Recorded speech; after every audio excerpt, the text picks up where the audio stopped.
está llegando de Cuba, está llegando de Cuba, de repente nos hablan cubano. Está participando allá en la feria del libro, está ahí internacional del libro de la base. Entonces estaba yo dando clases en el Instituto Pedro Gual y recibí una llamada de la secretaria de Pedro Calzadilla, el joven, y me dijo que Pedro quería hablar conmigo, y al terminar la clase subí. A mí me sorprendió muy gratamente y todavía la disfruto, como dicen los chavos, me la tripeo, pues. Cuando Pedro me dijo que había hablado con varios de las eminencias, con varias de las eminencias en historia y de los que en alguna ocasión tuvimos relación profesional y personal, afectiva con el doctor Federico Brito Figueroa, y que habían acordado que por mi relación con el doctor Brito hiciera yo el discurso inaugural. Se puede imaginar que yo subí y anduve levitando varios días. Entonces, pero la cuestión era que tenía que hacer el discurso inaugural. El discurso inaugural lo tengo yo por aquí, que lo traje escrito, que lo pensé. Era una cuestión, no digo que difícil, porque tenía que hacer un perfil biográfico del doctor Brito, y quienes lo conocieron sabían cómo era. Pero además en el caso mío, porque yo fui amigo, y él fue mi tutor, fue mi camarada y fuimos compañeros, pues. Tuve con cierta confianza, pues, para decirlo en otra palabra. Entonces hice un discurso, y el día de la instalación de la cátedra, que la hicimos allá arriba en el Foro Libertador, a donde la continuamos haciendo durante 4 años más o menos, ¿no, Pedro? Hasta que bajamos para este espacio. Bueno, eran los días difíciles y aquellos se llenaban todos los jueves de gente joven y gente muy joven y gente menos joven. La cuestión es que realmente aquello resultó en ser un acontecimiento, porque en Caracas se conocían las cátedras, eran pocas, pero se conocía la cátedra de Pedro Gracia, que era en la catedral de la casa de Pedro Gracia. Yo llegué a estar ahí en 12, 13, mucho tiempo, hacía mucho tiempo. Estaba la otra cátedra de, ¿cómo se llama? El profesor Curiña, que fue senador, que murió siendo senador de la Comisión de la Revolución. ¿Cómo? Cardoso, no, Arturo Cardoso, amigo de los marxistas, que tenía ahí el apartamento, pero que eran libros en las columnas, en el baño, en los pasillos, en las paredes, en el techo, es una cosa. Y hacía una cátedra muy interesante, porque comenzaba a mediodía. A nadie le preguntaba a qué hora llega ni a qué hora se va. Él llegaba, que escuchaba, hablaba, preguntaba, y se iba cuando venía. Pero yo hablaba hasta las 7 de las 8 de la noche, al menos así fue las otras veces que yo asistí. En la vía de una, así es que tenía el teatro municipal. Otra cátedra en ese tiempo era la cátedra de Alejandra Muñoz, que siempre fue la sala de ella, pero no era Caracas. No ha sido, pues, en ese sentido, muy bonificada. En otras ciudades pues, se conocen cátedras así permanentes y cátedras libres y cátedras comprometidas igualmente. Entonces esta cátedra comenzó en un tiempo difícil, y el afecto, el cariño, la lealtad, la necesidad de que se debatiera la historia, la veíamos nosotros cada 8 días cuando la gente llegaba a Metro y la veía por Metro de Capitolio y tenían que subir son por C4. Mire, allá no había ni siquiera un filtro para parar. El baño estaba un poquito y estaba un poquito retirado del espacio donde hacíamos la sesión. Pero subía la gente y aquello se llenaba. Se llenaba de gente que además tardamos 4 horas en una conferencia y luego otra hora en la tribuna, porque la gente participaba, criticaba, agregaba. Y aquello se convirtió realmente en un espacio que llegó a tener trataría de la inclusión en otras instituciones similares nuestro. Y mira, llegó al instituto, al Centro Nacional de Estudios Históricos, de tal manera que cogió espacio en televisión, porque nos dedicaba, cogió espacio en radio, cogió espacio en el diario de Caracas que me dedicaba una página, cogió espacio en el correo de los Rinojos que me dedicaba otra página, y aquello realmente fue un acontecimiento. Entonces, comenzamos con esa conferencia que hice, que tuve la suerte de hacer, y luego el primer conferencista fue Samuel. Samuel Lucas, que estaba en funciones diplomáticas, y no recuerdo qué tema estábamos hablando, estaba en la calle, no sé si. Pero yo no pude estar en esa primera porque tenía una grabación y no pude estar. De ahí en adelante, eso era costumbre, y la gente llegaba y gente que se quedaba parada. Estamos hablando de cientos y tantos de personas. Y además estamos hablando de una cantidad de camaradas, de compañeros, de profesores, de profesionales jubilados, de otros activos, de muchachas, de muchachos, de grupos distintos, que de repente tenían que subir desde aquí hasta allá arriba, hasta el foro de trabajo. Y allá no había ni cafecitos, ni había pasta seca, ni nada.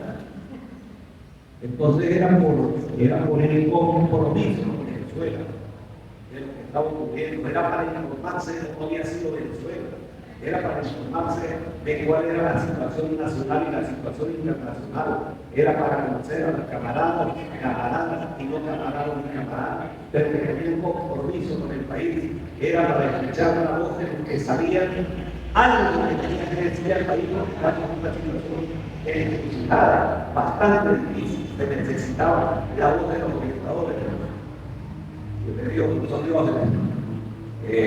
Entonces aquello se llenaba se ponía full, y por aquí han pasado historiadores, antropólogos, sociólogos, periodistas, arqueólogos, geógrafos, especialistas de todo.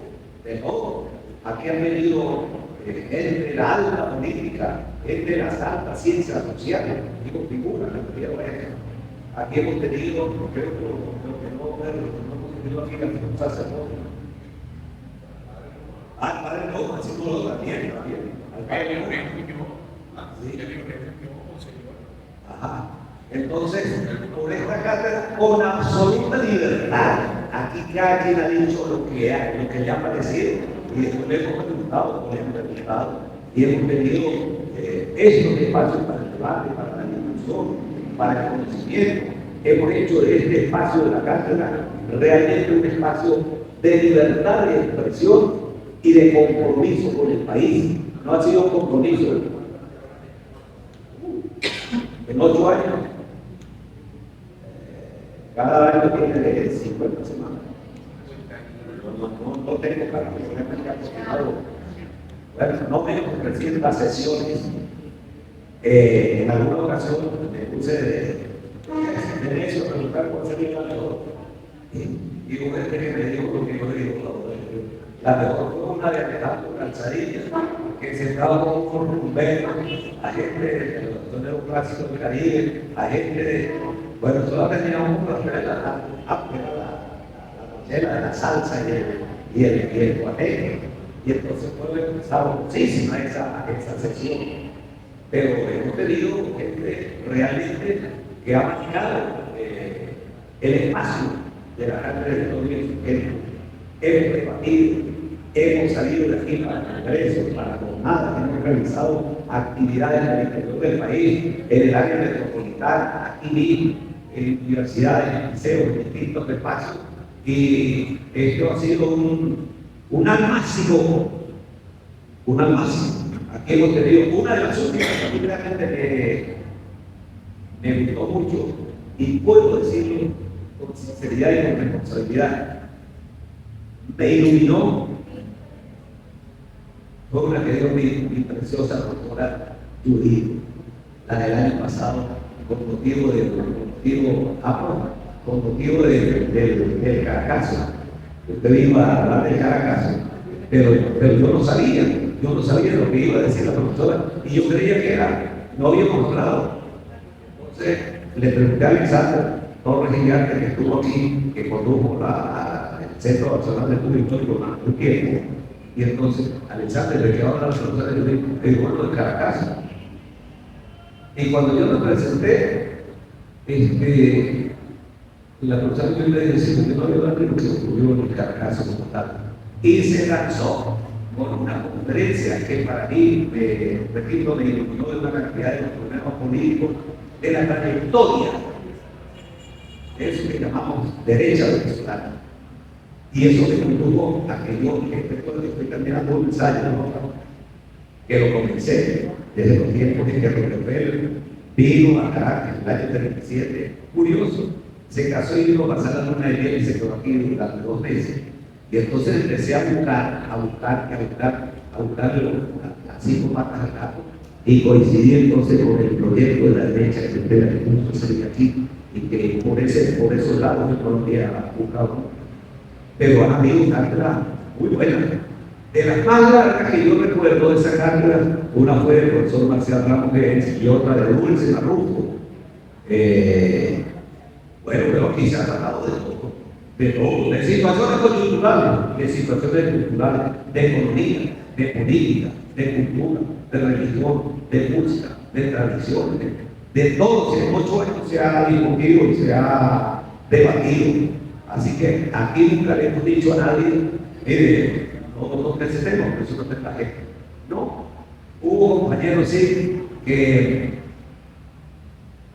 cogían el micrófono y entonces querían una intervención hacer otra conferencia, porque ya llevan 8 minutos, ya llevan 10 minutos, ya llevan 12 minutos, tenemos que exigir el compañero.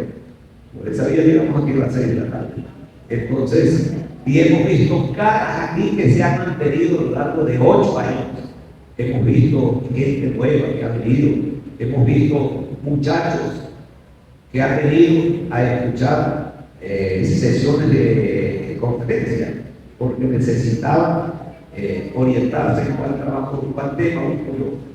Y aquí han buscado profesores para tutores, aquí se han buscado profesores para que vayan a hacer conferencias en otra parte. Total que aquí hemos tenido, bueno, si no de todo, casi de todo. Y este espacio se consagró, bajamos del espacio del Foro Libertador para este otro, y antes era al contrario, teníamos una media luna de madera allá. Y entonces, cuando Pedro logró tener este espacio para la cátedra y para el centro, entonces se abrió el jardín, y esto tuvo otra escenografía, y tenemos pues, la cercanía aquí con las estaciones del metro, con los taxis, con los autobuses, a pie o caminando, y tenemos, bueno, cafetines, tenemos tiendas, etcétera.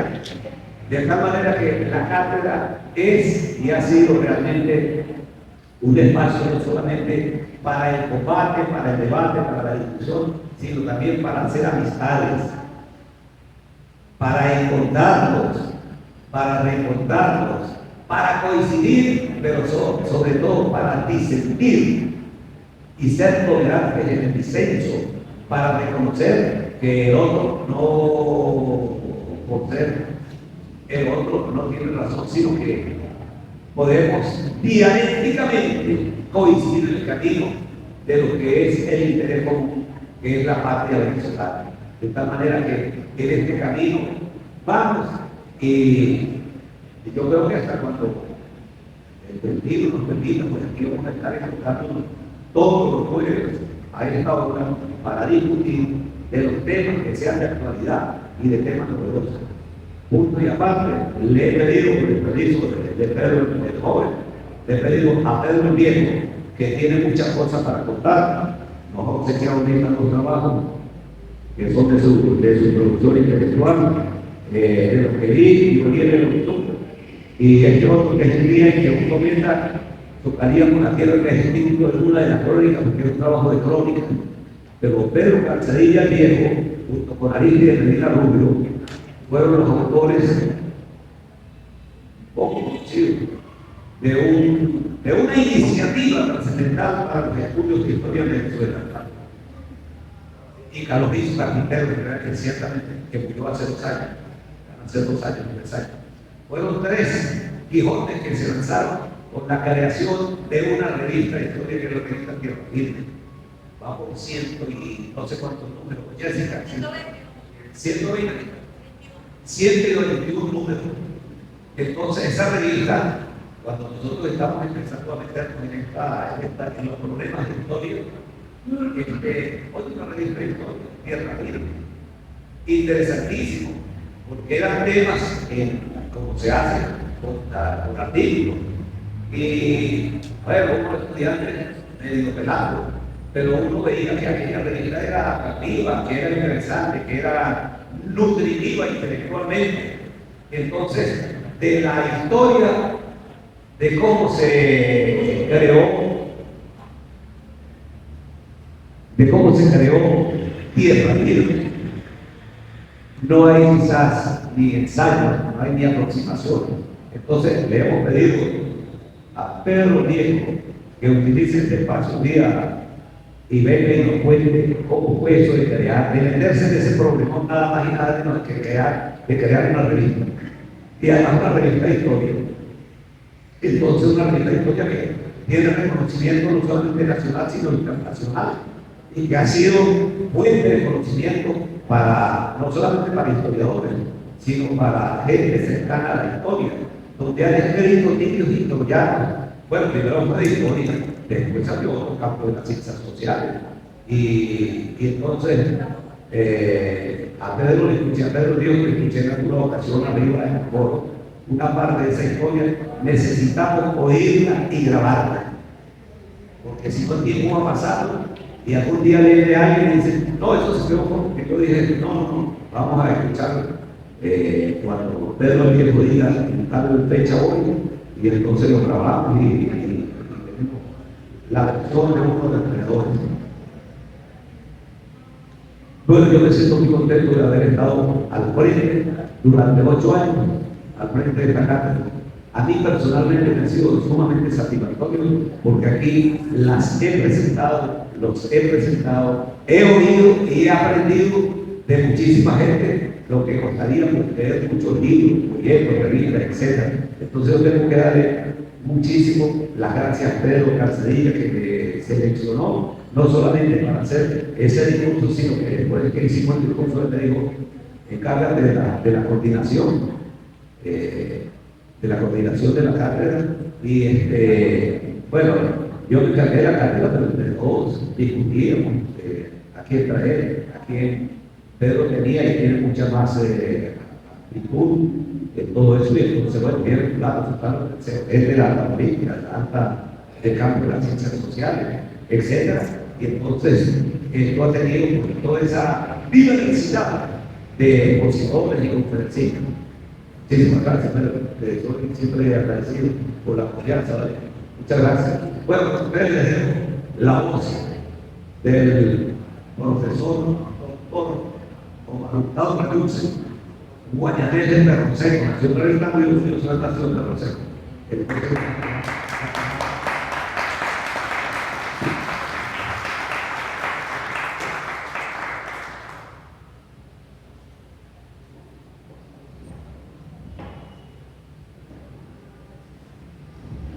Buenos días.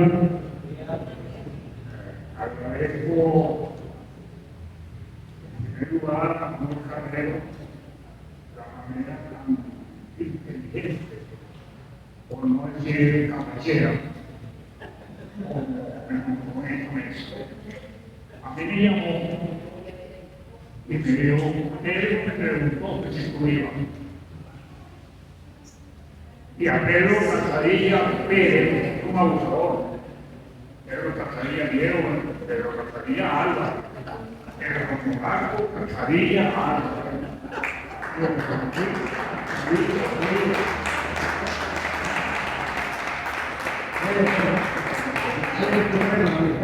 Siempre ha estado cerca del poder. Y acostumbran que algún estilo de Perú ¿Sí? Entonces, a mí me preguntó, aquí hay testigos del momento en que lo preguntó. Pedro me preguntó que si tú ibas. Y hoy me entero que le preguntó a Pedro, Omar me preguntó que si tú ibas. Y aquí estamos los tres, como dicho, los dos, acompañando a él. Vamos a decir, como decía un amigo mío que decía, ¿cuántos le vamos con ustedes? Somos cuatro, eran cuatro. Y yo. Eran cinco, entonces, eran cuatro. Bueno, esa es la razón fundamental por la que fue, porque sentí que tenía un compromiso con un amigo de toda la vida. Y ese compromiso se multiplica cuando, como digo, lo hago casado, que hay que hablar de ellos como se hablaba del espíritu, en la entrevista que le hizo, muy buena, por cierto. Bien, tú me preguntabas de qué podía hablar en una conversación sobre el 6º aniversario de un ciclo de conferencias que ya se estabilizó y que el ciudadano coordinador se permitirá más adelante hablar de otros proyectos dentro de esta cátedra. La cátedra de Hipólito Figueroa, cátedra libre de historia inteligente de Hipólito Figueroa, está cumpliendo 8 años. Y en esos 8 años, de acuerdo a la cuenta que uno más o menos ha ido llevando, se han dado aproximadamente 300 conferencias. 300 conferencias. No nos paró ni la pandemia, porque la pandemia más o menos impactó durante 2 años y dentro de la cátedra impactó los primeros meses.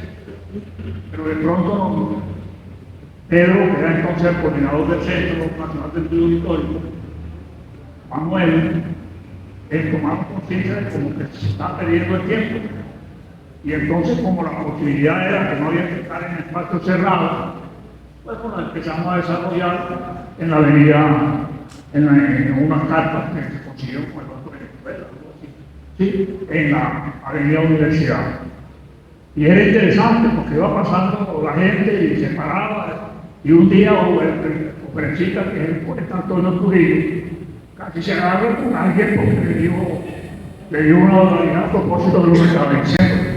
Y bueno, afortunadamente eso no se grabó, pero se dijeron unas cuantas palabras de artillería pesada, unas cuantas que no voy a decir porque hay ama y porque estamos en horario infantil. En esta conferencia ha habido Manuel, ha habido absoluta libertad. Absoluta libertad. Claro, algunas veces, algunos, nos hemos enfrentado a la circunstancia de que Manuel nos llama a 24, 48 horas de anticipación y nos dice, ¿tú sabes qué fue fulano? En mi casa. Me llamó una noche y me dijo, ¿tú sabes qué fue una cosa? Como no, de la cita blanca, esas cosas que todos sabemos. Bueno, entonces pasado mañana, vamos a hablar sobre ese ciclo. Y así fue. Todavía no habían abierto ese espacio que posteriormente abrieron, una sana decisión. Puedo dar fe de amigos, porque nosotros creemos en la amistad, independientemente de las diferencias políticas o de las diferencias partidistas, porque son políticas, que han sido invitados por Manuel, compañero de estudios de él en el doctorado, calificado alumno del doctor Federico Brito Figueroa, me consta que Manuel le ha dicho, bueno, vale, va y habla, lo que tú quieras. ¿Quieres hablar más con el gobierno? No, el gobierno. Dice que no te gusta Chávez, que no cree en el proyecto de Maduro. Lo dice, te aseguro, de ahí vas a salir vivo. ¿Sí? Bueno, no han venido. No. Pero no porque no se les haya invitado. Esa puerta, primero por aquí y esta de ahora, nunca ha estado cerrada para nadie.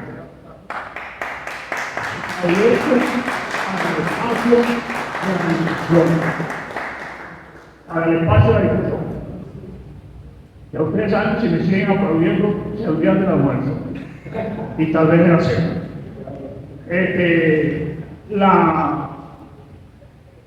La cátedra ha funcionado realmente como una cátedra libre. Jamás Manuel le dijo, pero no vayas a tocar tal cosa. No te refieras a él. En absoluto. Uno ha estado cerca de Manuel realmente en estos 8 años y podemos hacer. ¿Por qué se organiza la cátedra? Diría uno. Como lo sabía de él a mí cuando nombró no sé quién. Si acaso se está refiriendo a alguien que estaba a mi derecho, no creí que fuera yo. Se abre porque lamentablemente, en este país no hay espacio de discusión. Lo que se llama discusión, confrontación de criterios, donde cada quien exprese su punto de vista y desde el público, o como se ha dicho muchas veces, a algunos que se han sentido inconformes con el desarrollo que alguien ha dicho, cuando le he dicho no hay ningún problema, organiza una conferencia sobre tu punto de vista y tiene la tribuna. Y así ha ocurrido en muchos casos. Yo puedo dar un ejemplo de cómo aquí lo que se llama se discute el Senado, que prácticamente lo que hacemos es bañarnos de loa entre nosotros mismos. Cuando el profesor Ramón Tobar, mi maestro, lo digo con mucho orgullo, mi maestro, en el Instituto Pedagógico de Caracas, falleció pasado mes de febrero, que cumplieron 5 años de su fallecimiento y al mismo tiempo que cumplieron ese año 100 años de su nacimiento.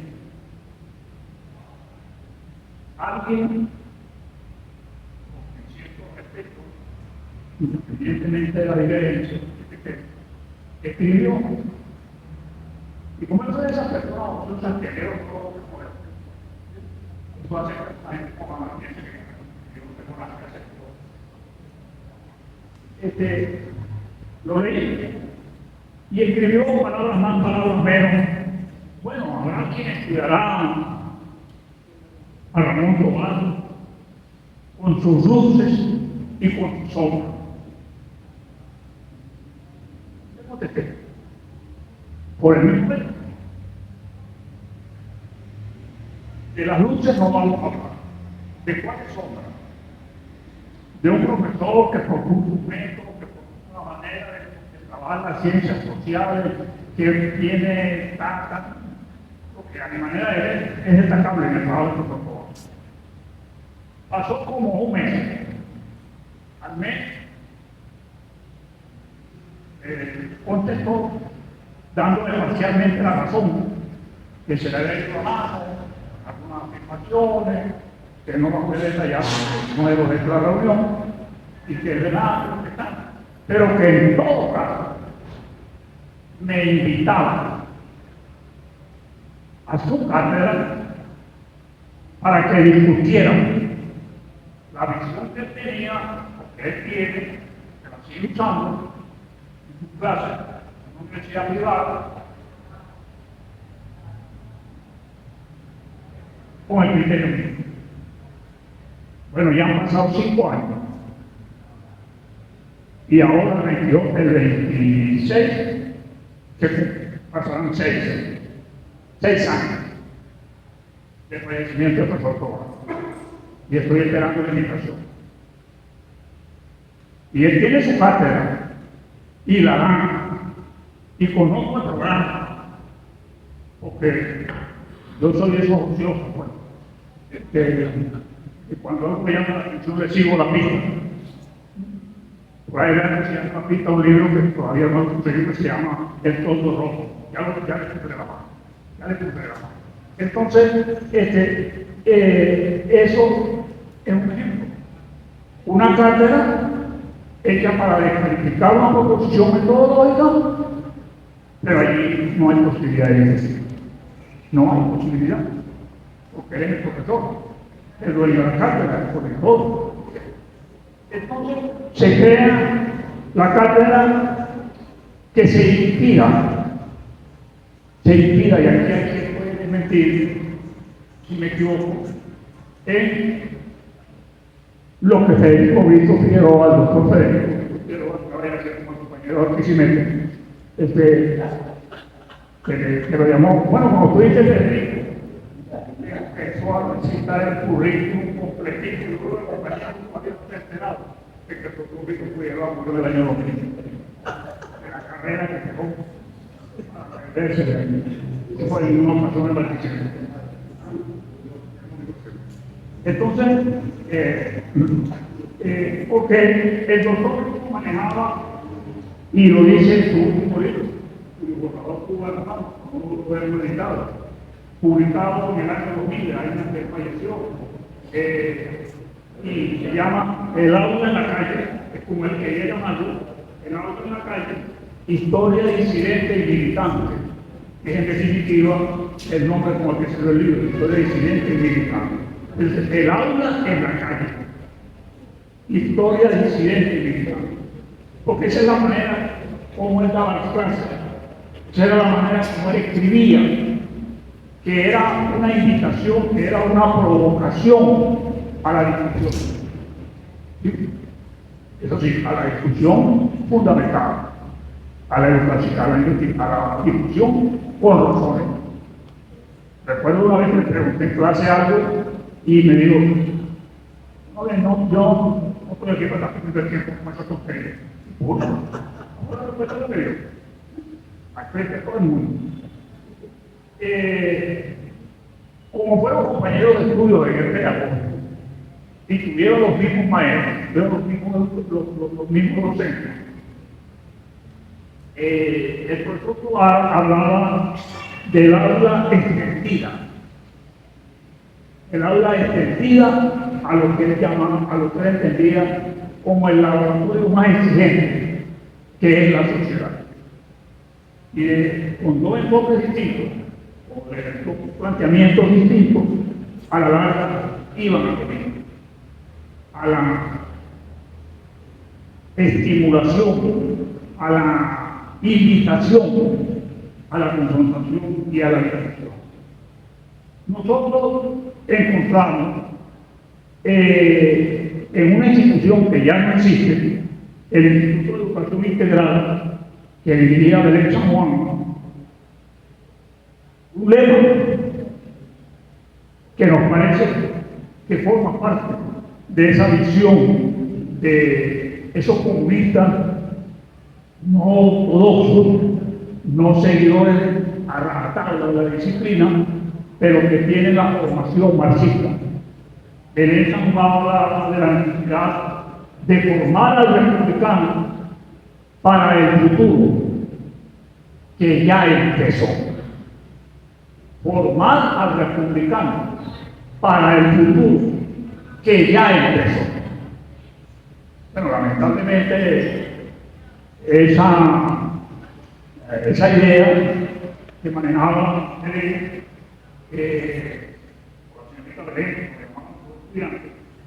no ha tenido posibilidad. No ha tenido posibilidad.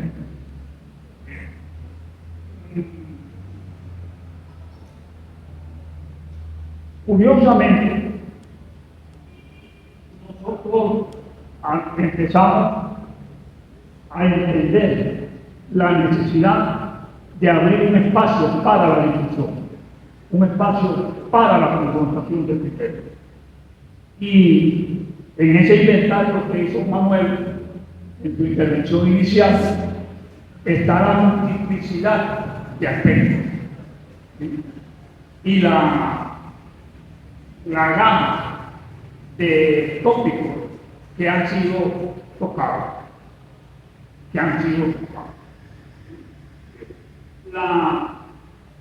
La idea básica también la toma Manuel, que es el artífice de esta cátedra, y quienes lo acompañamos, del ideario del filósofo.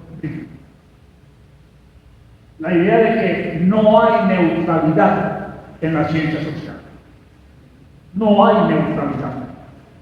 Y en la historia tampoco, por supuesto. No puede haberla. No la hay, decía él, o dice él, porque está escrito, ¿no? Y está en la memoria nuestra. No la hay en la selección del aspecto a investigar. No lo hay en el tratamiento que se le da. No la hay en el uso de la fuente, porque siempre lo hacemos con una direccionalidad. Y eso ha funcionado aquí. Se procura motivar la investigación en términos de construir, en términos de elaborar un pensamiento crítico que lo necesitamos, porque vivimos la limitación en el debate y no estimulamos el pensamiento crítico. Voy a poner un ejemplo sencillo. Todos ustedes conocen, me imagino, una colección que está hecha en se llama Colección Bicentenaria.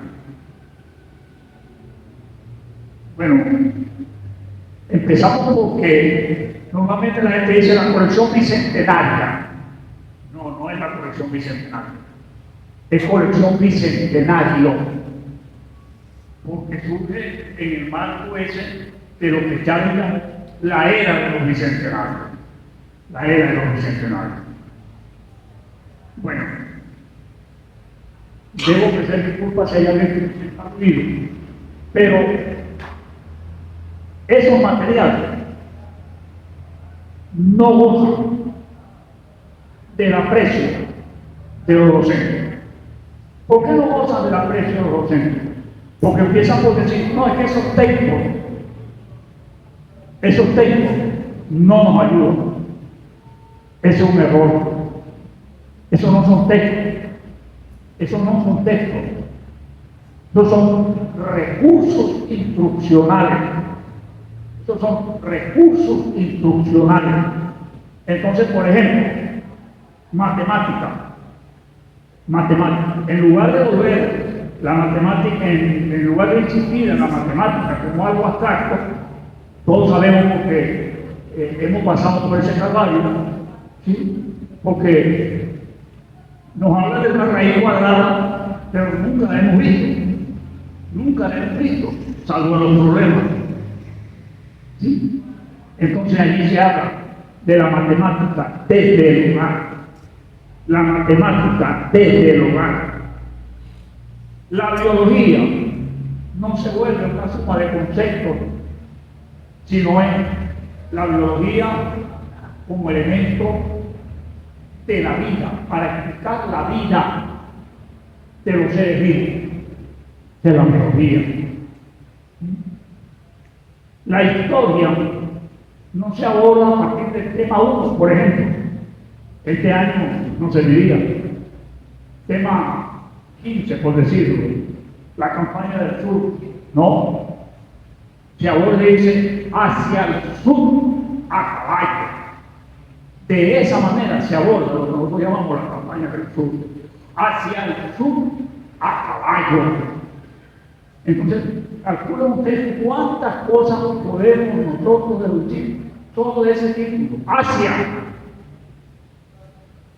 el sur, a caballo, el tiempo, el espacio, los procesos, todo está incluido ahí.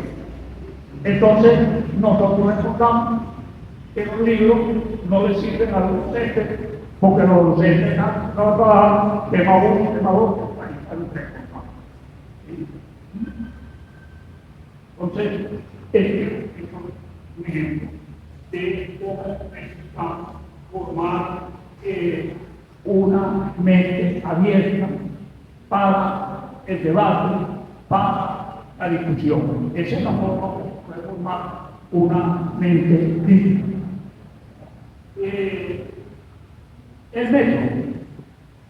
El método que podemos usar para trabajar tiene dos posibilidades. La posibilidad que normalmente manejamos que es en perspectiva, es decir, del ayer hacia el hoy, o en retrospectiva, es decir, ampliar el problema actual y buscarle sus raíces. Eso lo hemos manejado desde la cátedra. Lo hemos manejado desde la cátedra. Las dos posibilidades. ¿Y por qué hacerlo así? El mismo doctor Rico nos habla de esto. Porque él señala que hacer una historia apologética, una historia que narra y que exalta sucesos, acontecimientos, personajes, no es el objetivo de la historia. El objetivo de la historia es crear una mentalidad abierta para la discusión, para el debate. Porque solo así podemos pensar en una sociedad para el futuro. Lo contrario es seguir reeditando los viejos procesos. Y eso sí tenía el doctor Rico. Su manera de abordar era eminentemente poética. Eminentemente poética. Cualquiera que fuese el problema.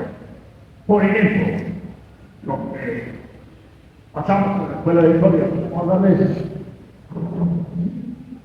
Lo que empezamos por el negocio, podemos hablar de eso.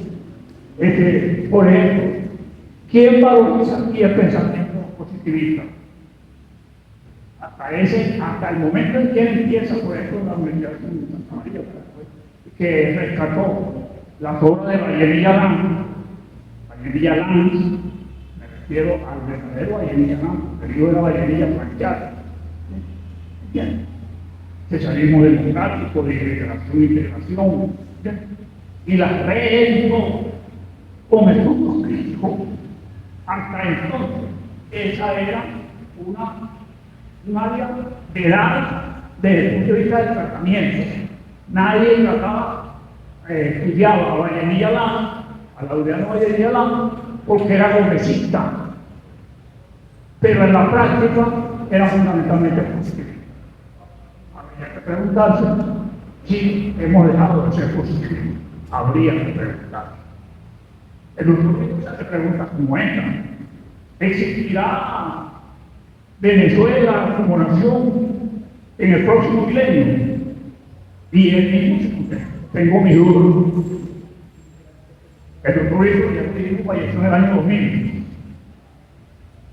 Y vean cómo está el proceso contra la nacionalidad venezolana, para hablar solamente de Venezuela, para no meternos con el Congo, para no meternos con Ucrania, solamente con Venezuela. ¿Cómo está forzando la barrera? Esto es lo que está forzando la barrera. Las famosas tesis esas que aparecen por ahí. La gente le gusta hablar de la derecha. Aquí no hay derecha, compañeros. Aquí no hay derecha. ¿Pensador de derecha? Pues no. Abominables. Y hay que verle la cara a los afirmativos venezolanos, por ejemplo. Para no hablar de la excelente biografía del Libertador, que para nosotros es lo mejor que se ha escrito sobre el Libertador. Bueno, un ejemplo. Ese es un pensador de derecha. Un pensador de derecha, como fuerte. Un pensador de derecha. ¿Sí? Pero hay que leer mucho, hay que estudiar mucho para rebatir los planteamientos que uno plantea. ¿Sí? ¿Quién pudo rebatir parcialmente al ministro del doctor Arturo Vázquez? Don Mario Sanoja. Don Mario Sanoja. Y don Miguel Gavarra. ¿Por qué? Porque eso tiene que aquí empieza, con la llegada de Colón, empieza la historia. Y don Mario demostró, porque digo, demostró, están las investigaciones, están los resultados de las investigaciones, están publicados. Hay un libro publicado por Fundal que se llama Caracas, 2300 antes y 2023 después de la era. Ahí se dice cuál es el verdadero origen de Caracas. Por ejemplo, que no es como nos ha enseñado que llegó Diego de Lozada y bueno, tú dices que era descendiente directo de Diego de Lozada, académico. Tengo un amigo académico, que dice que es descendiente directo de Diego de Lozada. Mientras que está el discurso de corporación. Mientras que ese sarcasmo, cuando le ofrecieron esa condecoración, dijo: a mí no me va a poner la medalla del primer genocidio de Venezuela. César Benítez rechazó la entonces, ese acto de que Diego Lozada llegó y en la Plaza Mayor clavó un palo y una espada, ¿no? Don Mario Sanoja se encarga de demostrar que eso es embuste. Que eso es embuste. Que Caracas no tiene acta de fundación. Caracas es una ciudad que no tiene acta, no tiene, como a diferencia de nosotros, no tiene partida de nacimiento. Aparte, aunque usted no lo crea, cuando yo nací ya existía el registro civil. Algunos no lo creen. Palabras que sí existía y el acta que existe. Bueno, entonces, y que además el poblamiento de Caracas no empezó por el acto geohistórico tradicional alrededor de la Plaza Caracas, alrededor de la Plaza Mayor, que es la Plaza Bolívar. Está demostrado por Don Mario. ¿Cuántos años de estudio y de investigación no le llevó el Don Mario? No hay pensamiento de ley. La oposición, ¿cuál es la oposición? Aquí no hay oposición. ¿Cuál es el proyecto de país que tiene la oposición? ¿Dónde está? ¿Dónde está? Más allá de Muela Fulano. ¿Dónde está? Por ejemplo, nos preguntamos, ¿qué han dicho que van a hacer con el petróleo? ¿Qué han dicho que van a hacer con el petróleo? Más allá de decir que hay que incrementar la producción. Más allá de decir que hay que llegar los campos, como decía vos, a los que saben manejar. Porque por eso es que va ahora. Yo creo que hay una especie de reacción.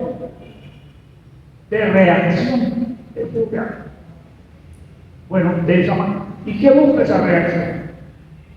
La liberación del país. La liberación del país. Eso lo plantea el profesor. Evidentemente se apoya mucho en el pensamiento marxista,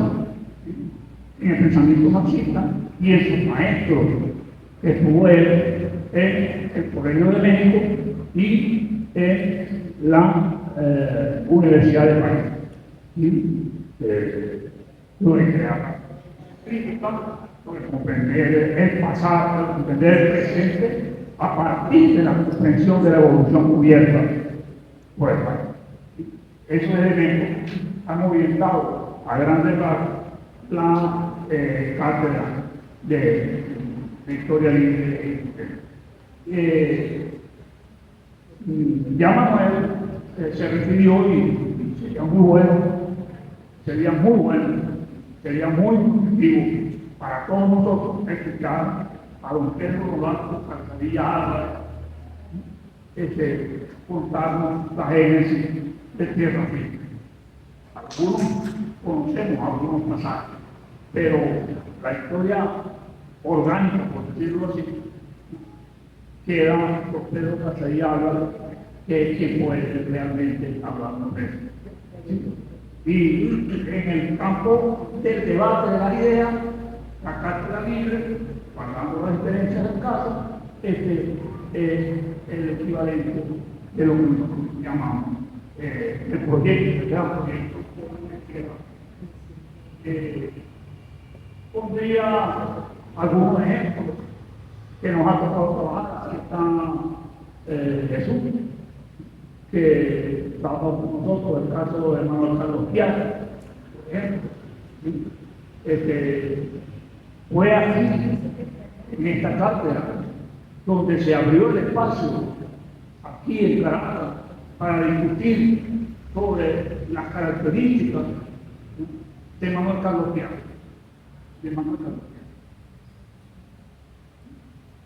Y eso generó todo un debate a nivel nacional que no se ha apagado. Por ahí están en las redes retándose a un debate y hay quien aspira a llevarlo, sea televisado, etc. Pero lo más importante, nosotros trabajamos con la noción de desmitificar el tiempo.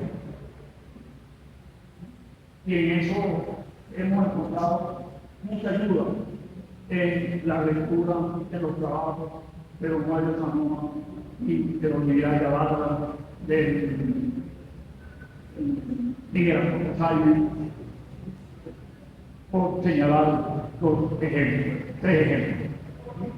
Porque al tiempo que nosotros manejábamos tradicionalmente, ellos añadieron, en el caso de la historia nacional, más de 15.000 años. Más de 15.000 años. Y de paso, describieron teorías antropológicas sostenidas, dice Romano, por las clases dominantes para señalar a nosotros cómo nos entiende el imperio del norte. Y en el caso de Caracas, añade más de 2.000 años a la llegada del primero. Y en el caso de la territorialidad, bueno, evidentemente tenemos que trabajar, porque Chávez desmitifica el espacio y dejamos esa vieja concepción de que Venezuela limita al norte con el mar de la Antilla, ¿no? Chávez lo lleva, le añade casi un 73% a ese espacio, incorporando toda la nación insular, y es cuando venimos realmente a conocer cuáles son los límites de Venezuela. Todo ese cordón de islas que limitan el mar territorial.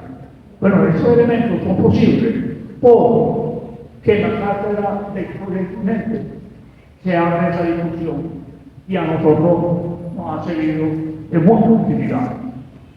El último vaporón, que todavía no hemos terminado de pasar, se llama Domingo Cifuentes.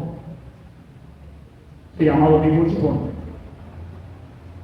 No sé en qué lado estaba yo y hubo un pase para una cadena presidencial.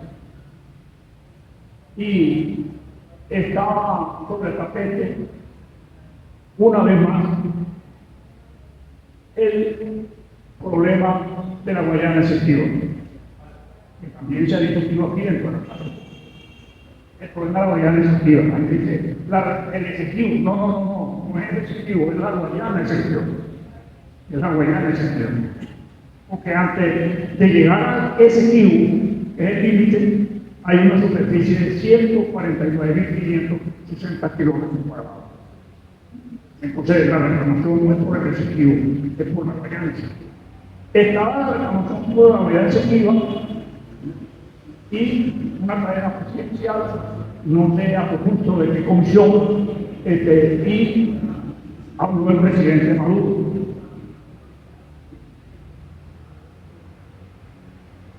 Y yo digo, y hemos descubierto, hemos encontrado a un venezolano integral, a un general que no conocía.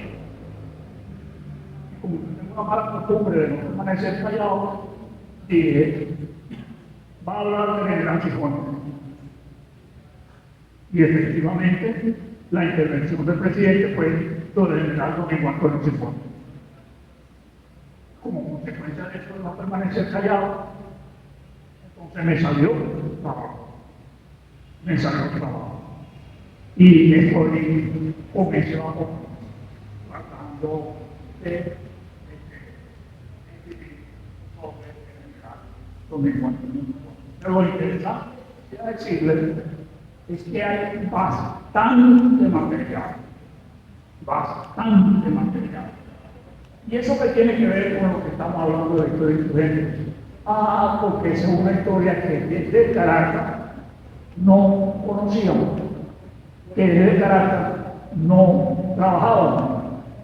Porque el general Domingo Cifuentes, como yo soy de ese ángulo, y Manuel dice que por eso es que me la he hecho de puntual y etcétera, porque como soy de un pueblo que estaría en el territorio que Gran Bretaña una vez quiso incorporar el Callao, entonces dice que lo único que me queda de ese complejo británico es el intento de puntualidad. No es verdad. Pero hay bastante material que ahora es cuando a nivel nacional se está estudiando. Ahora es cuando a nivel nacional se está redescubriendo. Pero en el ángulo sureste de Guayana, de donde soy yo, en el ángulo sureste de Guayana, de donde soy yo, el general Cifuentes es un héroe. Es un héroe. Por eso, cuando se hizo la última reforma de la Constitución Política Territorial en el Estado, se le dio el nombre de Cifuentes al municipio donde él residía. Su capital es Tumeremo.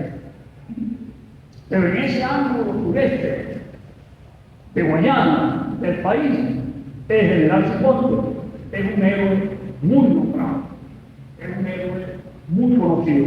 Por eso dijo el cronista de Tumeremo, el cronista municipal de Tumeremo, en el acto de exhumación de sus restos, para finalmente traerlo al panteón, él dijo, el general Cifuentes está dejando de ser un héroe local para convertirse en un héroe nacional. Ese es un ejemplo de las cosas que la historia insurgente se plantea. Estudiar desde lo local, que no significa bajo ningún respeto de conocer lo nacional. Ahí escribió bastante sobre eso. Estudiar lo local, estudiar la provincia, estudiar lo que no es el centro tradicional, no significa desconocer la idea de integración nacional. Todo lo contrario, significa fortalecer el ideal de la nacionalidad. Porque los malos enseñamos, que el mejor remedio, la mejor respuesta, mejor dicho, la mejor respuesta al imperialismo es el nacionalismo. Y no habrá nacionalismo si no conocemos realmente nuestra historia nacional como un solo. Bueno, gracias.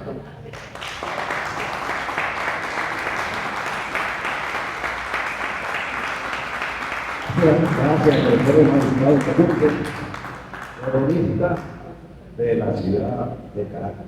Vamos a escuchar ahora a Pedro Castadilla Pérez, presidente del Centro de Estudios Latinoamericanos, Rómulo Gallegos. Te faltó decir el segundo nombre para convencer a personas. No sé cómo se escucha esto. Lo he escuchado muy mal. Bueno, estaba aquí al lado. Ese ya es problema de la edad contigo. ¿Ah? Ese ya es problema de la edad contigo. Bueno, un gusto, de verdad, contento de estar aquí. La casa nuestra casa de la historia insurgente. Ya un lugar entrañable. En pocos años lo convertimos en un lugar abandonado, medio abandonado, lo volvimos un epicentro de cosas maravillosas, de debate, de discusiones. Esto estaba cerrado por allá, en el monte, aquella reja no existía, la puerta tampoco. Y funcionó el archivo del Libertador. El Banco Venezolano de Crédito compró esta casa, no mentira, no la compró, se la dieron en comodato o algo así. Y ahí arriba hay una bóveda donde la Academia Nacional de la Historia guardaba los papeles del Libertador. En Revolución hicimos justicia con los papeles del Libertador y lo pasamos al lugar donde reposan, al igual que el archivo del Libertador. El de Miranda, que es el Archivo General de la Nación, es el lugar que la Nación dispone para eso. Y lo hicimos, ¿qué? 2008 creo, 2009, algo así. Lo sacamos de aquí una mañana, recuerdo, capitaneado por Luis Pellicer, Motorizados. sí, y Carmen Borges, y bueno, una jornada cargada de simbolismo. Estábamos como liberando a Miranda y a Bolívar de la prisión. Estamos avanzando en la liberación de Bolívar y Miranda, que comenzó Chávez, comenzó el pueblo venezolano a partir del 92. Bueno, hablo del lugar porque el lugar ha sido el que finalmente terminamos asociando a la cátedra, aunque nació en la sede del Centro Simón Bolívar, allá donde funciona el Centro Nacional de Historia. Bueno, allá funciona también el Centro Simón Bolívar, una oficina donde funciona la sede principal del Archivo General de la Nación. Allí nació la cátedra, pero se volvió inmediatamente pequeño aquel espacio. Esto no existía y los primeros 2 años de la cátedra estábamos nosotros casi que invadiendo, ocupando este espacio, y abrimos unas mandables de esa puerta, conseguimos esta puerta por allá, conseguimos esta puerta usada por aquí, abrimos aquella puerta y creamos el Jardín de los Granados, este espacio maravilloso. Felicitaciones y abrazos al personal que labora en el Centro Nacional de Historia, que sostiene esta institución, esta casa. En su momento nos preguntamos qué nombre le poníamos a esta casa. Y no podía ser otro que Casa de la Historia Insurgente, Bolívar Chávez. Era una batalla que seguimos librando, pero que en ese momento estábamos en una ofensiva simbólica, terminando de consolidar una propuesta político-historiográfica que hoy en día tiene cada vez más fuerza, más presencia, que es la propuesta de la historia insurgente. Es un espacio de militancia, un espacio de construcción de una historia distinta. Es un proyecto político-historiográfico, como una vez lo dijimos, la historia insurgente.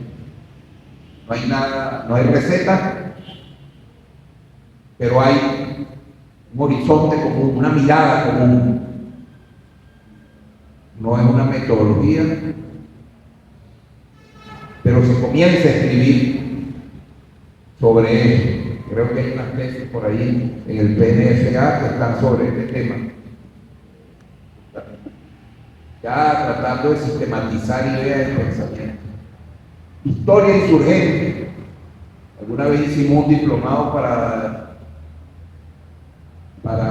los cuadros del Partido Socialista Unido de Venezuela, y allá nos sugirió María Cristina Iglesias, nos dijo: historia insurgente, falta algo.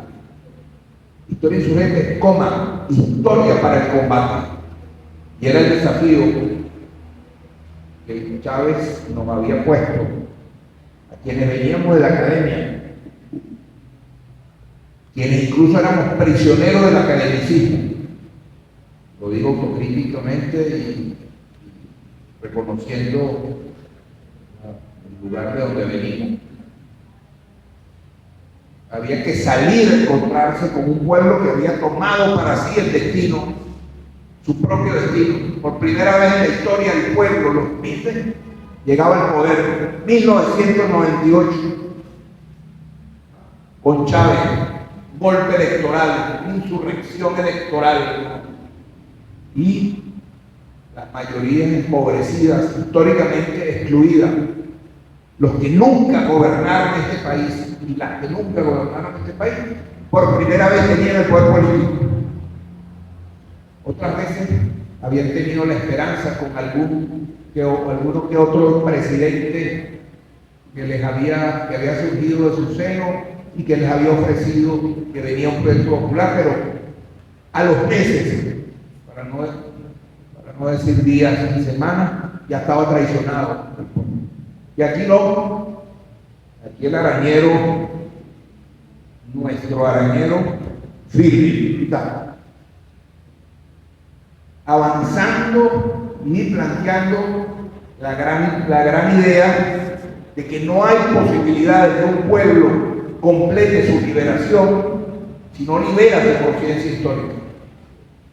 Había que liberar su cultura, su conciencia histórica. Había que reconocerse en el pasado. Había que apropiarse de la idea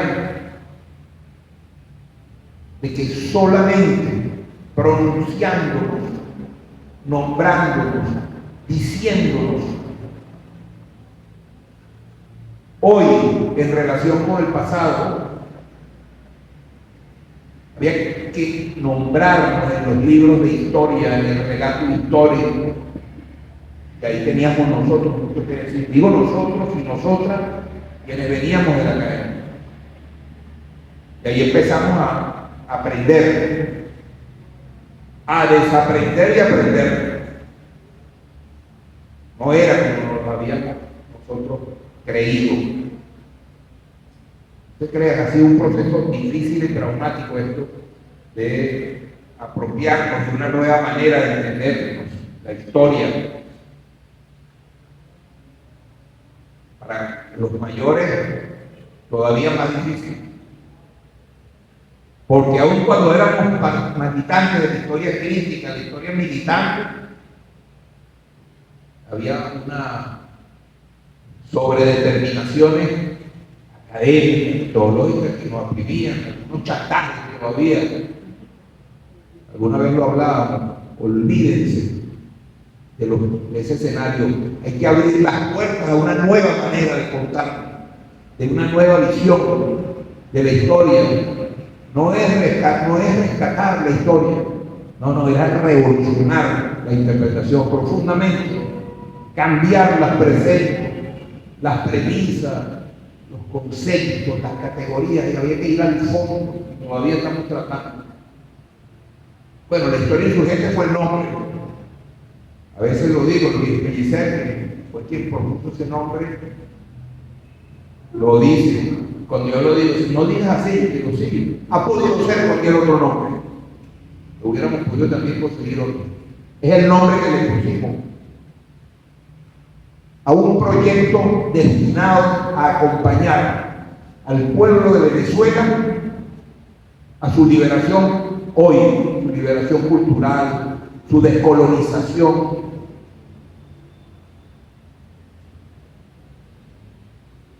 es el proyecto que acompaña al proyecto nacional Simón Bolívar. Cuando uno lee la Constitución, esa Constitución que está ahí, que es un proyecto, que es un horizonte para los próximos siglos, un desafío del pueblo venezolano. Eso tiene que tener un correlato en la interpretación de la historia. Ahí lo dice en su preámbulo, en varios de los artículos de los derechos culturales. Entonces, por ahí nos fuimos, por ahí se fue, por eso que se crea el Centro Nacional de Historia, lo crea Chávez, lo creamos aquí. Estamos muchos de los que fundamos el Centro Nacional de Historia, temprano, que fue una decisión institucional que le dio impulso a algo que estaba ocurriendo. No lo inventó el Centro Nacional de Historia, estaba ocurriendo. ¿Sabe lo que hace? Es darle un apoyo burocrático, institucional, a la gran epopeya descolonizadora que él estaba impulsando. Muchas cosas. No es que los africanos esclavizados aquí eran la mano de obra, eran una mano de obra. No, eran los constructores del país. Eran los patriotas que habían hecho la independencia, habían levantado el país. Así los pueblos indígenas, así las mujeres, así los excluidos. Fue una verdadera, ese es un verdadero desafío todavía, apenas inconcluso. Por eso, todo lo que hicimos, incluyendo la Cátedra de la Historia Insurgente, que es uno de los logros más visibles, así como la revista Memorias de Venezuela, así como otra tanda, el antecedente de la revista Tierra Firme, los congresos de historia, tantos que nos precedieron. Algunos no tuvieron la dicha de conocer a Chávez y de ver. Bueno, Brito comienza, muere muy temprano. El maestro Brito muere en el 2000. Estaba entusiasmado con la revolución bolivariana y Chávez con él. Él es uno de los que lo hizo descubrir a Zamora, abrir los ojos, pero comprender la razón profunda de la existencia de Zamora. Muchos no pudieron estar, pero siguieron con nosotros. Les dimos un reconocimiento, lo hemos aplaudido, lo hemos citado, lo hemos recuperado. Entre ellos el maestro Brito Figueroa, polémico, pero que hace una historia de Venezuela y propone una interpretación de nuestra historia. Ahí está, por una interpretación marxista de la historia de Venezuela. Por cierto, hoy es un aniversario de la publicación del Manifiesto Comunista. Yo no sé, si, bueno, me imagino que es de la publicación, ¿no? De la primera publicación. Sí. Entonces, bueno, no podemos hoy, hablando de historia insurgente, hablando de este asunto, ignorar a Marx y a Engels hoy, siendo que le dieron razón a esto. Por ejemplo, la historia de todas las sociedades hasta nuestros días es la historia de la lucha de clases. Hombres libres y esclavos, patricios y plebeyos, señores y siervos, maestros oficiales, en una palabra, opresores y oprimidos, se enfrentaron siempre, mantuvieron una lucha constante, velada unas veces y otras franca y abierta, lucha que terminó siempre con la transformación revolucionaria de toda la sociedad o el hundimiento de las clases en pugna. Bueno, en eso andábamos cuando, en medio de la revolución bolivariana, cuando viene, nos sorprende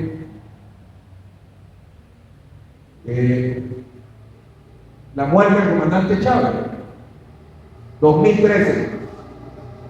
Y el desencadenante, eso como desencadenante de la gran agresión imperial, no dudo en decir que es la más grande que ha sufrido Venezuela en todo su tiempo, incluso durante la independencia, que tiene que ser más articulada, consistente, profunda en el sentido de la capacidad del imperio de hacernos daño, más allá de lo militar. Y bueno, 2015 estamos contra la cuerda, vamos a decir.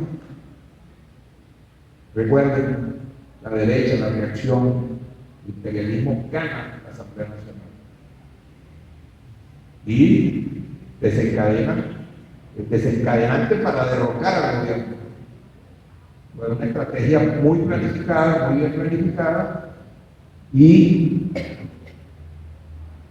tuvimos que pasar a la ofensiva. El pueblo tuvo que pasar a la ofensiva. Y al Centro Nacional de Historia también le tocó pasar a la ofensiva. Y la creación de la cátedra de la historia insurgente, Federico Brito Figueroa, fue una de las acciones de la ofensiva revolucionaria en el terreno de la historia, en el terreno de las ideas. Ahí estoy yo. Lo hablamos en ese momento, Manuel. Cuando Manuel dice, se llenaban así a la cátedra, no cabía la gente allá arriba, eran hasta 200 y tantas personas. Eran nosotros y muchos más que iban porque era un espacio para encontrarnos, reafirmarnos, discutir, sentirnos juntos, abrazarnos, tener fortaleza, conseguir argumentos para la batalla que estaba en desarrollo. Una agresión, acuérdense todo lo que pasó en el año 2016, 2017, que fuimos a la Asamblea Nacional Constituyente, otra ofensiva popular revolucionaria, política, institucional, y así hasta hoy. He ahí la cátedra de Federico Brito Figueroa, y ahí su razón, su vitalidad, su espacio. Por eso, por ahí pasaron cuadros relevantes, no solo académicos, intelectuales, sino también políticos, de todos los campos. Ya Manuel lo mencionó. Bueno, tuvo Densi, que no era vicepresidente en ese momento, era canciller, después tuvo Agua, nos visitó quién más. Bueno, ya tú lo mencionaste, no lo voy a mencionar. ¿Ah? Travieso, Pascualina Curso, Economía, Judy, Marcial, bueno, todos, Juan, aquí todos. Muchos de nosotros hemos estado aquí, más jóvenes, más viejos, más políticos, más en lo académico, todos siempre fortaleciendo. Ha sido una cátedra para la descolonización.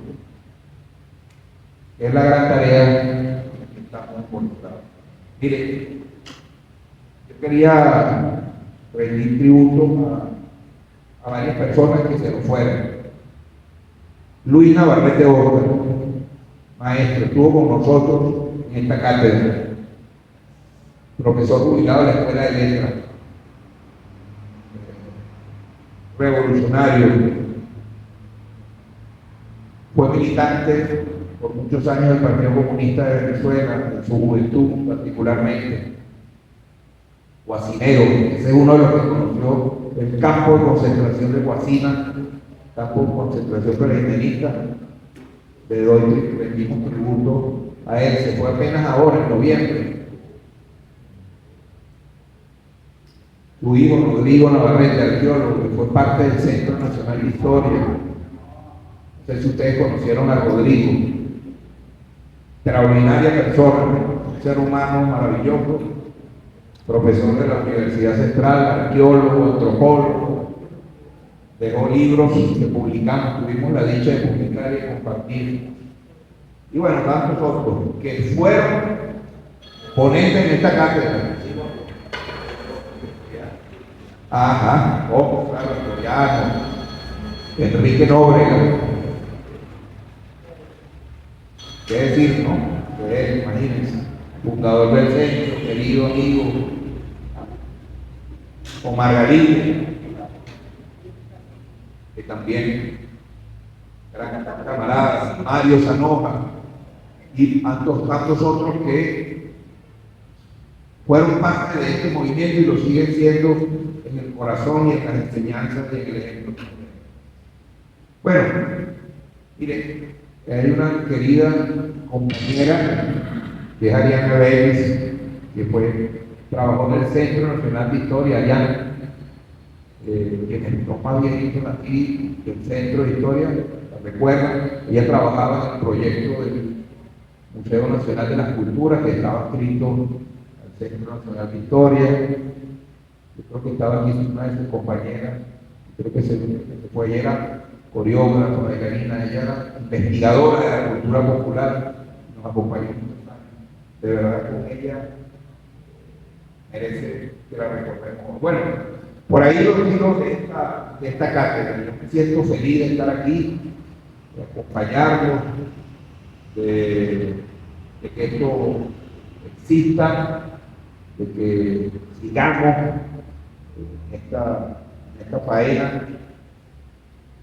Hay una cosa que cada día cobra más importancia y más compromiso con nosotros, y con esto termino. Ustedes saben que los procesos populares, los procesos sociales revolucionarios, las revoluciones, cuando el pueblo toma el poder, desencadenan fuerzas históricas que van generando y desarrollando los derechos de los pueblos, los derechos. Y comienza la influencia, la presión, la incidencia sobre la legislación, sobre la sociedad, sobre la vida, para que esos derechos sean reconocidos, no solo como norma, sino como ley, como legislación. Yo creo que dentro del artículo 99 de la Constitución está claro que los derechos culturales, uno de esos derechos, una de esas dimensiones de las obligaciones del Estado es la garantía y la preservación de la memoria y el patrimonio histórico. Lo dice así el artículo 99. El Estado venezolano velará, divulgará, cuidará, protegerá el patrimonio y la memoria histórica del pueblo venezolano. Por eso, cuando Chávez crea el Estado venezolano en la revolución, crea el Centro Nacional de Historia, crea el Centro de Estudios de Simón Bolívar, fortalece el archivo, etcétera, etcétera, existe este espacio, es porque estamos cumpliendo una obligación, un mandato constitucional como Estado. Ahora, como pueblo, hemos desarrollado los derechos. Y hoy en día, eso tenemos que abrir un debate nacional sobre esto. Diputado Juan Romero, que está tomando nota allí, ¿cómo es? Disciplinadamente. Juancito, yo creo que el derecho a la memoria y a la historia ha tenido, ¿verdad? Existe ya en conciencia en vastos sectores de nuestro pueblo. Ya no basta con que yo tengo derecho a la igualdad hoy, sino yo tengo derecho a que la historia que me cuenten, a que mis hijos, mis nietos, cuando abran los libros de historia en las escuelas, allí aparezca reflejado sus iguales, sus pares, su comunidad, su género, etcétera, etcétera, etcétera.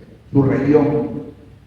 Ya no puede seguir siendo una historia central, una historia masculina o machista. Ya no puede ser solamente una historia de los ricos, de los blancos, etcétera, etcétera, etcétera. Esa historia tiene que aparecer. Ya no es simplemente una lucha, tiene que ir pasando a la formalización de un derecho como historia, como memoria, reconocimiento del pueblo como historiador de su propia historia, ya no solamente como protagonista, que es lo que hasta ahora hemos escuchado. Bueno, esa es como una tarea para la cátedra de Historia y su gente, para seguir hablando de estos temas que tienen mucho que ver con nuestro futuro, que lo veo con muchísimo optimismo en el desarrollo de este proyecto nacional Simón Bolívar. Muchísimas gracias a todas y todos. Y yo, esta cátedra no se hubiera podido sostener, ni haber tenido el éxito que tuvo, ni la amplitud que tuvo, ni los aciertos que ha tenido, si hubiera estado, si no hubiera estado al frente de esta cátedra, este ser humano hermoso, querido,